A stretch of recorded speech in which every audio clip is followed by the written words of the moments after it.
intraoral ya di sini. Ini mah zaman dulu kala sebenarnya ya.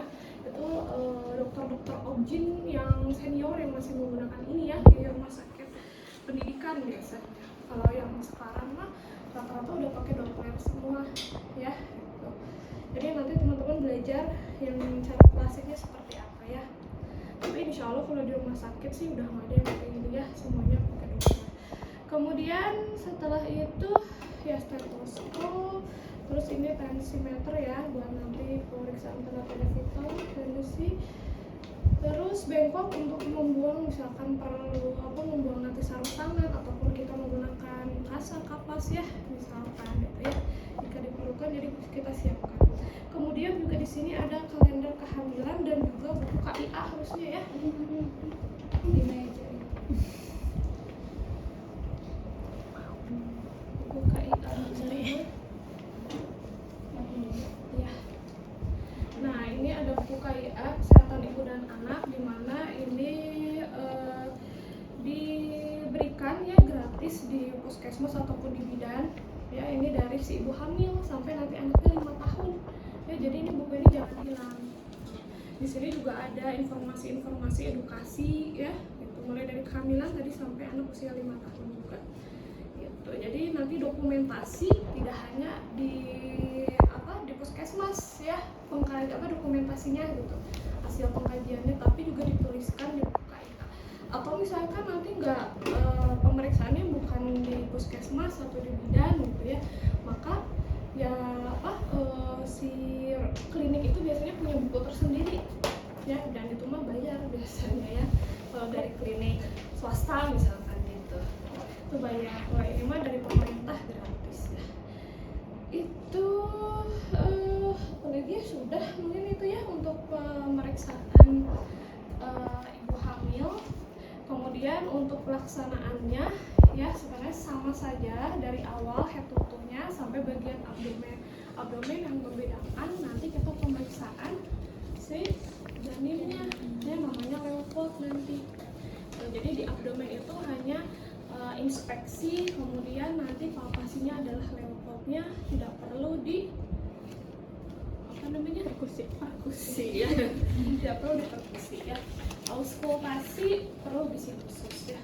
Udah hanya itu saja ya, yang lainnya nanti head-to-toe-nya sama, cuman tapi nggak lengkap kayak di pemeriksaan fisik yang full ya gitu. Jadi ini hanya fokus saja pemeriksaannya, kecuali ibu hamilnya punya keluhan, misalkan keluhan pada mata itu yang ada pada saraf, maka lengkap.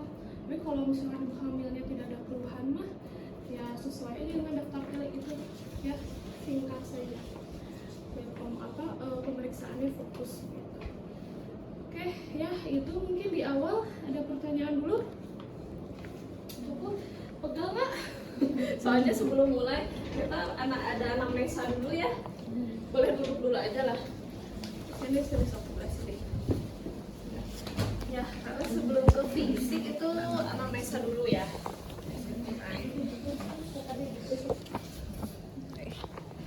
Boleh saya pinjam satu? Oke. Ya. Nah, yang fase orientasi itunya nanti lah ya. Ini kita langsung ke anamnesa aja dulu ya. Pertanyaannya apa? Ya, jadi ceritanya di antenatal care ini biasanya dilakukan di poli ya. Di poli. Terus bisa juga kalau di ruang rawat inap berarti pasiennya memang sedang ada perawatan ya, ada masalah pada si ibu hamil. Nah, ceritanya kalau di poli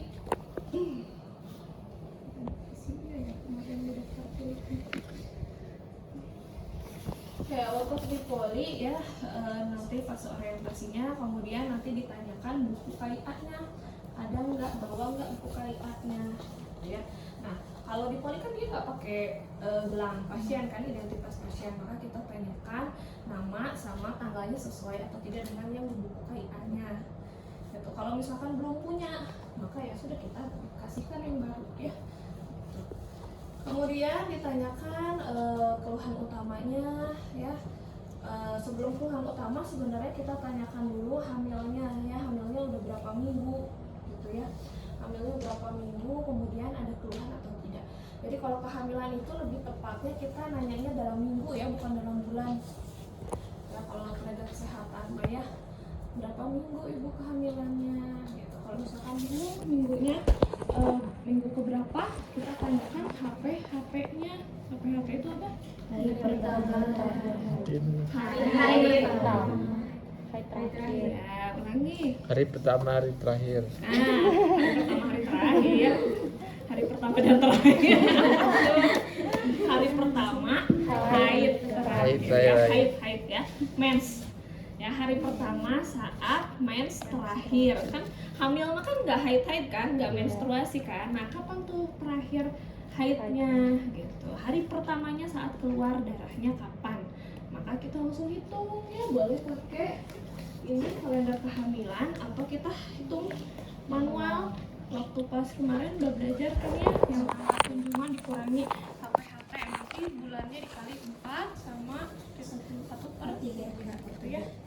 Nah, ini kalau misalkan kalender kehamilan di sini ada tulisannya menstruasi terakhir ya. Nah, menstruasi terakhirnya kapan?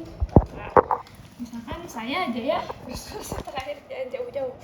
Sini ada pasiennya nih, ibu hamil. 8 ya, saya tanggal 8 Agustus ya. Nih. 8 Agustus, terus ini tunjukin ke angka 8. Ini ada 5, ada 10. Ada garisnya berarti angka 8 di sini. 6, 7, 8 ya di sini ya. Ini menstruasi terakhir. Maka sekarang itu tanggal berapa? 15 Maret nih. 15 Maret nih, 15. Maka saya antara 31 32 minggu itu untuk usia kehamilannya. Jadi kalau pakai ini lebih cepat dibandingkan kita hitung-hitung dulu ya. Terus habis itu kita juga bisa tahu taksiran persalinannya ya. Taksiran persalinan itu di usia 40 minggu. Kalau hitungan mah kan tanggal ditambah 7, bulan ditambah 9, kalau Januari sampai Maret ya. Kalau April sampai Desember dikurang 3 bulannya, tahun nanti ditambah 1. Tanggalnya sama tambah 7 ya. Jadi 40 minggu. Oh, taksiran persalinannya Ibu di tanggal 14 atau 15 Mei. Kalau hitungan mah 15 ya. 8 tambah 7 15 ya. Nah, ini antara 14 atau 15 Mei. Gitu ya taksiran persalinannya. Tuh, jadi pakai ini bisa lebih cepat ya. Selain itu juga di sini juga ada taksiran berat badan janin ya. Nih, berat badan janin rata-rata. Kemudian ada penambahan berat badan yang ini normalnya gitu ya, rata-rata ibu hamil normal. Jadi kalau si ibunya lebih dari sini, mungkin kita bisa edukasi ya, ibunya terlalu banyak makan mungkin ya, atau ternyata dia edema. Edemanya itu bukan edema yang normal, tapi misalkan mengarah ke hipertensi pada kehamilan ya. Oke, terus juga ada tinggi badan rata-rata janin, kemungkinan sekitar segini. Tapi ya kalau lebih tepatnya ya untuk berat badan itu di USG biasanya ya. Kalau USG itu dicek tinggi tulang femurnya sama lingkar kepala janinnya. Dari situ kita bisa tahu usia kehamilannya, berat badan, taksiran berat badan janinnya. Masih taksiran juga sih sebenarnya ya. Itu juga USG juga bisa kurang 200 atau lebih dari 200 gram ya dari USG. Nah, itu usia. Setelah itu keluhannya apa ya? Ibu ada keluhan atau tidak? Biasanya yang ada keluhan itu di trimester 1 dan juga 3 ya. Kalau trimester 2 mah insyaallah aman, bayi atau janinnya belum terlalu besar ya. Kemudian udah nggak mual muntah, udah ya apa ya, pokoknya tubuh itu sudah beradaptasi lah ya terhadap perubahan di trimester 2 itu. Tanya keluhannya apa, kemudian setelah keluhan utama ya, ini ada yang kelewat sebenarnya riwayat kesehatan sekarang dulu ya. Riwayat kesehatan sekarang ya ditanya PQRST terkait keluhan utamanya ya.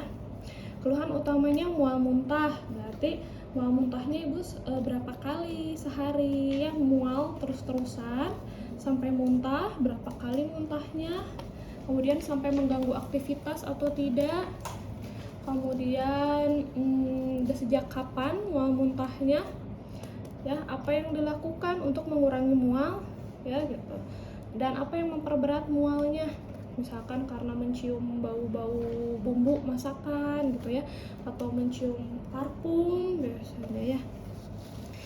Tuh, kemudian lanjut riwayat kesehatan keluarga. Apa pertanyaannya? Riwayat kesehatan keluarga.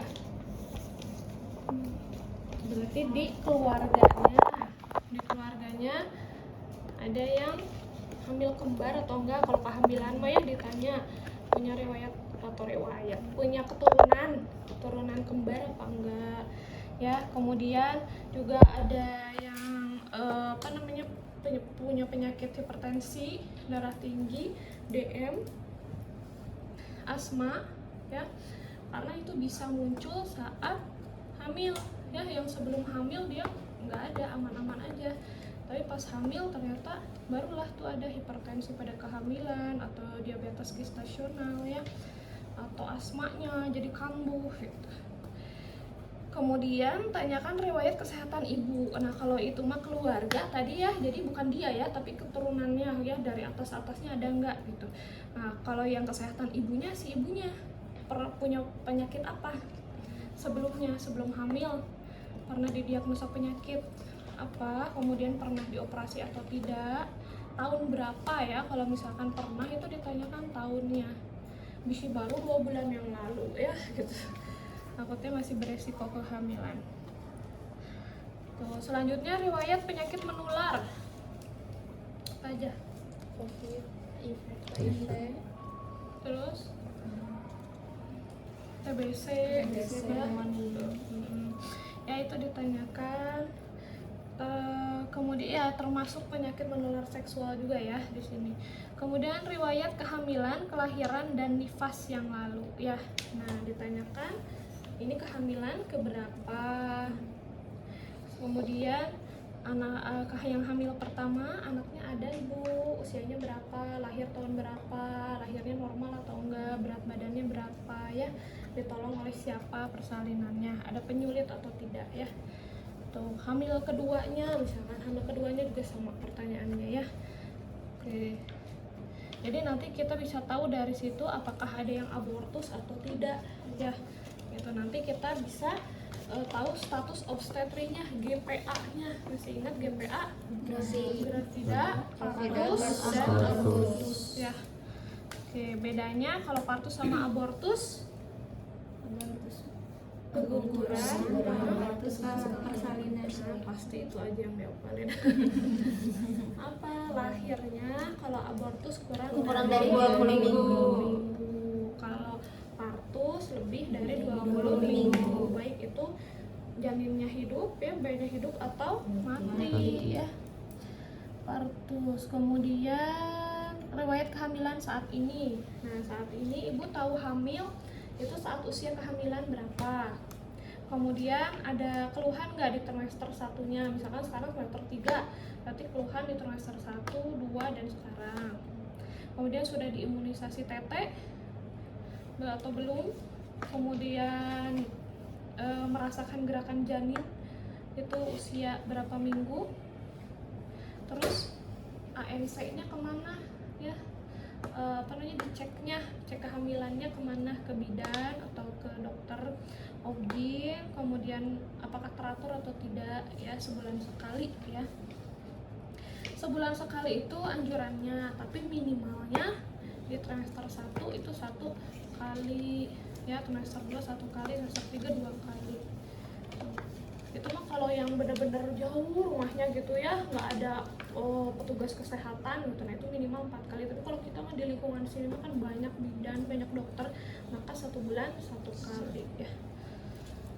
Tuh, kemudian obat-obatan yang diminum ya, atau vitamin lah, bukan obat ya, memang vitamin yang diminum selama kehamilan saat ini ya.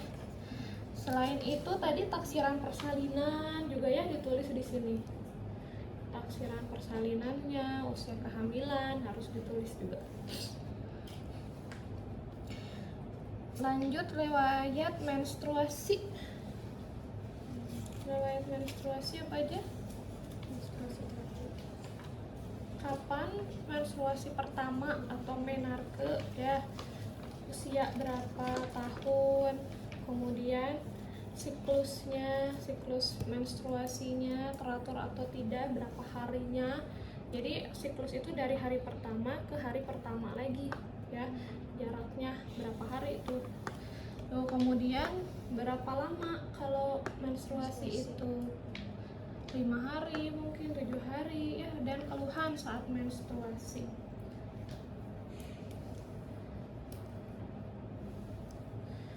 Tuh, lanjut riwayat pernikahan. Tanyakan statusnya, apakah ibu punten sebelum ini suaminya ada gitu ya, misalkan ya. Apalagi kalau misalkan kita curigai yang usianya muda misalkan ya, sekarang kan banyak ya di rumah sakit itu usia 15 tahun ya sudah hamil. Kemarin aja saya dari RSUD Soreang itu berapa kali itu pasiennya tuh 15 tahun terus tuh dapatnya ya, mahasiswa tuh. Dan itu hadiahnya udah melahirkan tapi nikahnya baru 2 bulan. Kan itu riwayat pernikahan ditanyakan ya. Nanti apa sih hubungannya, kenapa harus tahu sampai ke pernikahan kira-kira? Hubungannya dengan psikologis ibu ya, dimana kalau ibu psikologisnya terganggu ya nanti kan bisa menimbulkan ya, bisa ke janinnya juga, terus pas lahiran juga bisa baby blues ya, kalau tanpa dukungan suami kan bisa baby blues juga. Jadi itu jadi bahan edukasi dari awal, dari pas ANC, oh ini belum nikah misalkan atau usianya tadi muda gitu ya, berarti harus ada edukasi lebih yang diberikan tuh. Beda sama yang dewasa punya suaminya ngedukung, nganterin terus misalkan ya, beda. Kemudian tadi ya status pernikahannya, kemudian usia menikah pertama kali, dan ini pernikahan keberapa, berapa lama menikahnya dengan yang terakhir ya. Kalau di maternitas sampai segitunya ya, karena selain itu juga nanti berhubungan sama berhubungan sama resiko penyakit yang lain ya, kayak misalkan kanker serviks itu kan menikah beberapa kali ya bisa beresiko.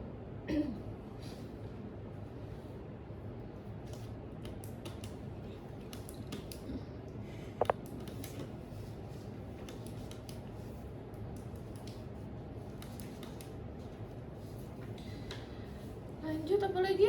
Penggunaan alat kontrasepsi apa? Kabit. Ya, apa pertanyaannya? Ibu menggunakan alat kontrasepsi seperti rutin untuk Waktu suntikan sebelum hamil ya, itu ya, bukan sekarang. Sekarang mah kan lagi hamil, nggak mungkin pakai alat kontrasepsi ya. Itu sebelum hamil menggunakan alat kontrasepsi nggak? Apa yang digunakan alat kontrasepsinya?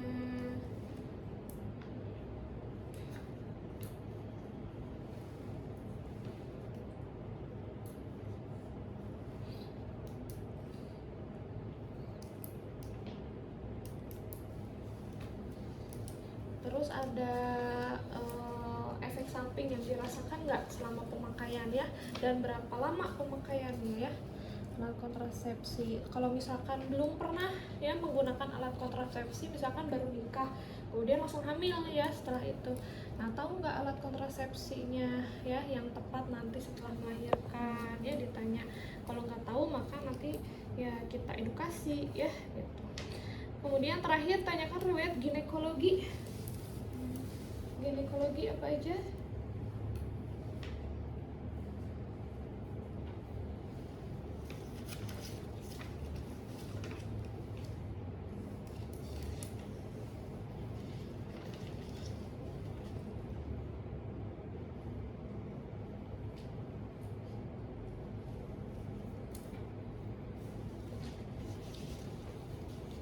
Riwayat ginekologi, apakah pernah memiliki penyakit di sistem reproduksi seperti kista gitu ya, kankernya kanker ovarium, kanker serviks gitu ya, atau endometriosis.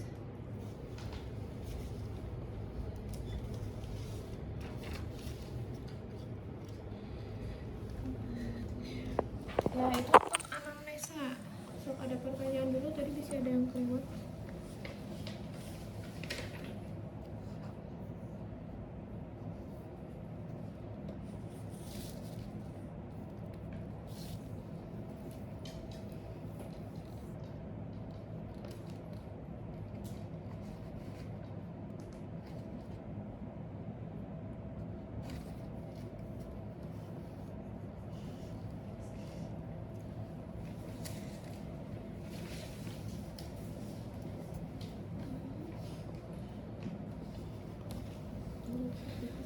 Oke, lanjut nanti pemeriksaan fisik ya.